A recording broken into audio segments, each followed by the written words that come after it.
Hey guys, what's good? Coming at y'all with a quick video of a watch I picked up a little while ago and I have been enjoying immensely, much more than I thought I would. This is the 47mm Panerai Submersible Titanium, solid titanium watch. This is a reference PAM 00305.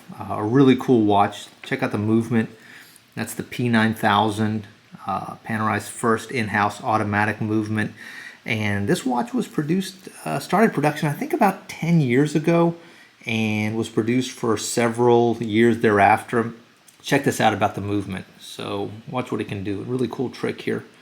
It can advance the hour hand backwards and forwards, which is really cool, really helpful if you're traveling between time zones. I really like the watch. Really nice. I like it much more than I thought I would. Look at that 1950s case in profile, really comfortable and wears really well even at this size on a small wrist. Let me put it on and we'll talk a little bit more about it, guys. Okay, give me a second. Okay, we're back. Let's get this thing on the wrist. Again, got the Resco on, killer watch, but let's try the Panerai on. So yeah, I really like this brand, really like this watch. Promise I'm gonna make a video about this watch in the near future. All right, but let's put that to the side. And let's try on the 47mm reference 305. Man, that's a big watch. Huge watch, man. It's really thick, really chunky. So let's see how it feels on my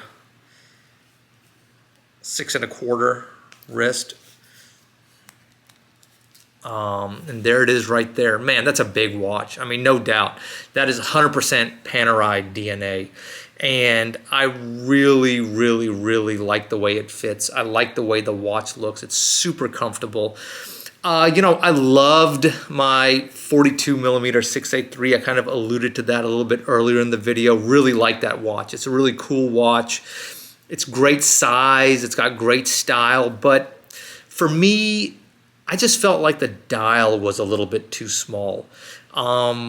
And that's a weird thing to say on a 42mm watch, but it's a lot of bezel and the dial just becomes compressed. And I love the watch. It's a great watch. I would recommend it to anybody. The fit is great. But for me, I thought a 47mm sub, I like the look of the dial. I like the proportions of it a little bit more. And I just think the watch is really cool. The action of the bezel is something that's mentioned a lot on Panerai submersibles. Let's try it. So nice chunky bezel, easy to grab. Look at that, listen to that. Awesome bezel action, like absolutely awesome, as good as anything else out there. So it's a 60-click bezel and literally as good as anything out there. I've seen some videos and seen some reviews of some of these 42mm submersibles that don't have great bezel action. First of all, I think those are early model watches. Almost always, it's like one of those, like the 682 or the previous generation of that watch. And I think the 682 was the initial generation of the 42mm Panerai submersible. So I think there may have been some QC issues on that initial run of watches. My 683 had awesome bezel action. This 305, it's 47mm, so the mechanics are enlarged. Look, I mean, that is like superb. It's just so silky smooth, so easy, so solid. There's no action. There's no movement in the bezel at all. So I would not be concerned about the bezel whatsoever. I mean, to me, it's right up there in quality with, I mean, it's beyond Omega, of course, but you know, it's a different kind of action than a Submariner bezel, but just as good quality. It's hard to match like a 50 fathoms bezel action. I mean, that's difficult. That's probably the ultimate diving bezel tactile feel. And so not even a sub is going to come close to a 50 fathoms.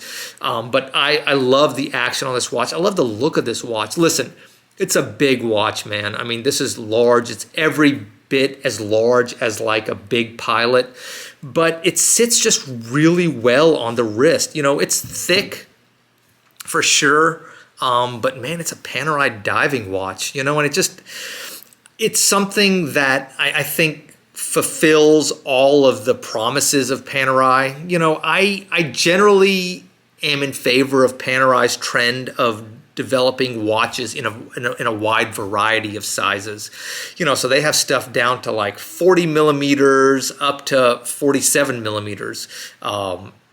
So there's something for everybody there, but I would strongly encourage anybody interested in the sub line to not just look at the 42s, but also look at the 47s. Now this is the 305. The newest version of this watch is the 1305, and that's a really cool watch. You know, I mean, that's a really awesome watch. It's got a different movement in it, but so this is a pretty thick watch, but that's a little bit thinner still. Nice 47 millimeter size, nice big dial, nice legible date.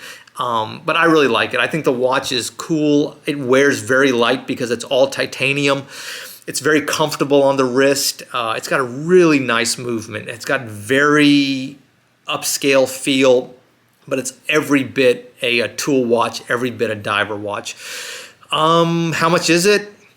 You know, these submersibles hold their value pretty well. The price I paid for this, I traded for it and added some cash. So I paid about $4,500 plus a couple of like small watches for it. I can't even remember what I traded, but maybe something like a Tag Heuer Quartz F1 and one other kind of like $1,000 watch. My point being is this is about a $6,500 to $7,500 watch. I think it's great value at that price. I think the 1305, the more modern version of this watch, may go for a little bit more, may start off at $7,500, go to $8,500. But again, these are great prices on the secondary market. They're about, they may run about maybe $500 to $1,500 more expensive than the 42 millimeter subs. It just depends. I mean, you got to try to find a good deal. I really wanted a 305. I like the lume on the dial. You know, it's not like that fake patina lume. It's the green lume, and this watch does have some important heritage in the Panerai pantheon. So it is an important watch that Panerai made, and I think it's something that, like I said, it fulfills the promise of Panerai's DNA. I love it. I wear it to work sometimes. I wear it outside sometimes. I feel good wearing it. It looks cool. It's a large watch for sure. And just like I said about my Big Pilot or any other large watch, listen, it'll work. It's something that anybody can pull off. If me with 6 1/4 inch wrists can feel good about wearing it, anybody can wear it, but it just involves you being a little bit confident, having a little bit of personal style, if this is your style. If it's not, hey, Panerai will make you has tons of watches at all different prices. I'm sorry, all different sizes. So, you know, if you like the look, you know, they have 42 millimeter watches. In fact, they're also starting to come out with 44 millimeter watches. So if you kind of like something in the middle, not too small, not too big, just right, then that may be an option. You know, I don't make any apologies about the fact that I'm a big fan of Panerai. I love the brand. I have always loved, I have always followed the brand. I'll be the first to admit that they lost their way for a while, but like I've been preaching for a long time, I feel like they have really found their own recently. I think there's a lot of value to be had, though, in seeking out classic Panerai watches, you know, within the last 10 or 15 years. Because while they do have a lot of great modern watches, I think the real value in Panerai is trying to find these diamonds in the rough. So this is a 10-year-old watch. The model is 10 years old, but I mean, it looks the part, and it's something that collectors of Panerai, people that know Panerai, will understand, accept, appreciate. And I think that's important. You know, I think it stays true to Panerai's, you know, core values, which is tool, diver, large, legible, useful, utilitarian. I'm rambling as always, guys. Listen, I hope you guys like this quick look at a watch I like a lot. The Panerai 47 millimeter Titanio Submersible, the reference 305. Be on the lookout for more content soon. And I really appreciate you guys watching, really appreciate the support. And I'll be back to see y'all soon. Take care. God bless. Bye.